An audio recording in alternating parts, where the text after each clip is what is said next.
देखिए, आज के हेल्थ टिप्स के बारे में हम लोग जो बात करेंगे कि रात का खाना जो है हमें खाना चाहिए या नहीं खाना चाहिए। अगर रात में हम खाना खाते हैं तो उसका क्या लाभ है? अगर खाते हैं तो खाने का टाइमिंग क्या होना चाहिए? भागवत जी ने अपने आयुर्वेद के सूत्र में, ठीक है, उन्होंने अपना 10 सूत्र दिया था, उसमें से एक सूत्र उन्होंने ये भी बताया था। और हमारे भाई राजीव दीक्षित जी ने उनके व्याख्यानों को, मतलब भागवत जी के जितने भी रूल हैं, नियम हैं आयुर्वेद से रिलेटेड, उसको बहुत अच्छे से चर्चा किया है।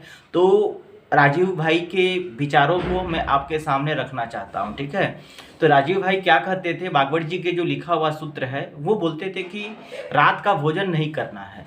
क्यों नहीं करना है, इसके पीछे रीजन ये होता है कि अगर आप रात का जो भोजन करते हैं ना, वो अगर आप त्याग देते हैं, नहीं करते हैं, तो आपके शरीर में मतलब जितना भी तरह का कोई अगर बीमारी है, वो धीरे धीरे वो बीमारी क्या होती है, ऑटोमेटिक अपने से ठीक होने लगती है। रात के भोजन का मतलब है, अगर आप टाइमिंग करना अगर खाना चाहें, मान लीजिए अगर हम 10 बजे खाना खाते हैं, तो सोचिए 10 बजे आपने खाना खाया तो वो भोजन को पचने में कम से कम 2 से 3 घंटे लग जाते हैं, 3 से 4 घंटे पचने में लगते हैं, ठीक है। 3 से 4 घंटे अगर पचने में लगे तो सोचिए आप सोएंगे कब? 10 बजे खाना खाया, 4 घंटा निकाल दीजिए, मतलब 2 बजे तक तो आपका खाना पचा, ठीक। उसके बाद सोएंगे, नींद अच्छे से नहीं लग पाएगी, सुबह उठेंगे आपको वहीं क्या होगा, कब्ज की प्रॉब्लम होगी, पैखाना जाएंगे, अच्छे से पैखाना फ्रेश नहीं होगा, और पैखाना में जाकर बैठे रहेंगे, 1-1 घंटे तक बैठे रहेंगे, फिर भी पैखाना फ्रेश नहीं होगा। तो जानिए कि हमारा सुबह और शाम के खाना खाने का सबसे बेस्ट टाइमिंग है। अगर सुबह में आप 9 से 11 के बीच में भोजन करते हैं, कितने टाइमिंग में? सुबह में 9 से 11 के बीच में, तो हमारे पेट का जो भोजन को पचाता है वो भाग सबसे ज़्यादा तीव्र होता है। कब? 9 से 11 के बीच में। अगर उस टाइम पे अगर आप कुछ भी खाते हो, वो सारा का सारा पच जाता है, ठीक है। तो आप सुबह का खाना 9 से 11 के बीच में खाएं, ठीक। अगर उस टाइम पे आपने खाना खाया तो भोजन आपका पच जाएगा और अच्छे से पचेगा और शरीर में वो लगेगा। उस समय क्या होता है ना कि हमारे शरीर की जो जठर अग्नि होती है वो तीव्र होती है, उस टाइम आप कुछ भी खाते हैं तो पच जाएगा। तो शाम के समय भी एक सेम टू सेम ऐसा ही समय एक शाम में भी आता है, वो 5 से 7 के बीच होता है।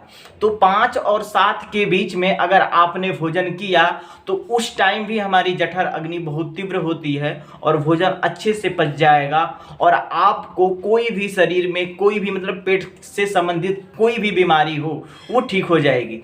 चाहे अगर आप भोजन करने का समय आप निश्चित कर लें, सुबह में आप याद करें, सुबह में 9 से 11 के बीच में भोजन करें और शाम में 5 से 7 के बीच में भोजन करें, तो आपकी बहुत सारी बीमारियां दूर हो जाएंगी। जैसे कि अगर आपको अस्थमा का प्रॉब्लम है वो धीरे धीरे ठीक हो जाएगा। जैसे कि आपको डायबिटीज का प्रॉब्लम है, अगर आपने भोजन करने के टाइम को अच्छे से अपने मतलब मैनेजमेंट कर लिया कि हमें 7 से सुबह में 9 से क्या करना है, 11 के बीच में भोजन करना है, और शाम में 5 से 7 बजे के बीच में भोजन करते हैं, तो आपको ना तो डायबिटीज होगा, ना ही आपको क्या बोलते हैं अस्थमा है वो धीरे धीरे ठीक हो जाएगा। तो ये नियमों को आप पालन करो। और घुटनों में आपके दर्द होता है, बहुत लोगों के सुनने में आता है, तो आप इस नियम का पालन करो, पक्का है कि आपका ये सारे प्रॉब्लम दूर हो जाएंगे। क्योंकि भाई राजीव दीक्षित ने इस पे बहुत अच्छे से अपना व्याख्यान दिया है। भाई तो अब तो नहीं रहे, उनके विचारों को हम लोगों को जन जन तक पहुंचाना है। तो आप लोग अगर ये वीडियो आप लोग को अच्छा लगता है तो वीडियो को लाइक करिएगा, शेयर करिएगा और चैनल को सब्सक्राइब जरूर करिएगा। ये यहाँ पे जो भी है भाई राजीव दीक्षित जी के, देखो मैं उनको सर नहीं कह सकता, क्योंकि वो जब जिंदा थे तो एक ही बात बोलते थे कि भाई मुझे कोई सर ना कहे, मुझे राजीव भाई कहे, ठीक है। तो राजीव भाई हम इसलिए कह रहे हैं क्योंकि वो अपने आप को बोलते थे कि मुझे कोई सर ना कहे, ठीक। याद रखिएगा, इस नियम को पालन करिए। अब कतई बता रहे आपकी आधा बीमारी तो ऐसे ही खत्म हो जाएगी, और जिंदगी में कभी फैट की प्रॉब्लम नहीं आएगी, ठीक है। और क्या बोलते हैं कब्ज की प्रॉब्लम आपकी जो है वो दूर हो जाएगी। इस नियम को अगर आप पालन करते हैं तो आप सोचो जैसे आग लगी हुई है, ठीक है। आग क्या है, जब खाना खाते हो तो खाना क्या होता है, बर्न होता है आपके शरीर के अंदर। तो सोचो कि जब खाना बर्न हो रहा है उसी समय आप पानी अगर पी लेते हो तो क्या हो जाएगा, खाना जो अग्नि है वो हमारी शांत हो जाएगी। तो वही खाना अच्छे से पचेगा नहीं, और पचेगा नहीं तो क्या होगा, सड़ेगा, गलेगा, तो तमाम मतलब कि तमाम तरह की बीमारी उत्पन्न करेगा।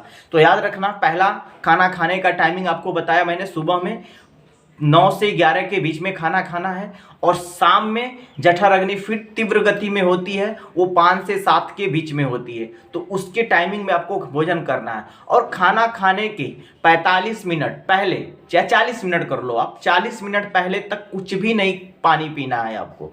खाना खाने से 45 मिनट या 40 मिनट पहले तक आपको पानी नहीं पीना है, ठीक। अगर आपको प्यास लगती है तो 45 मिनट से आपने मान लीजिए शाम में अगर 6 बजे आपको खाना खाना है, ठीक है, तो 4:40 पे आपने क्या किया, 6 बजे खाना है, मान लीजिए 4:40 पे आपने पानी पिया, तो आपको खाना कब खाना होगा, 5:40 पे खाना होगा, ठीक है। तो लगभग ऐसा 1-1 घंटे का अंतराल रखो, सबसे बेस्ट तरीका 1 घंटे का अंतराल रखो आप।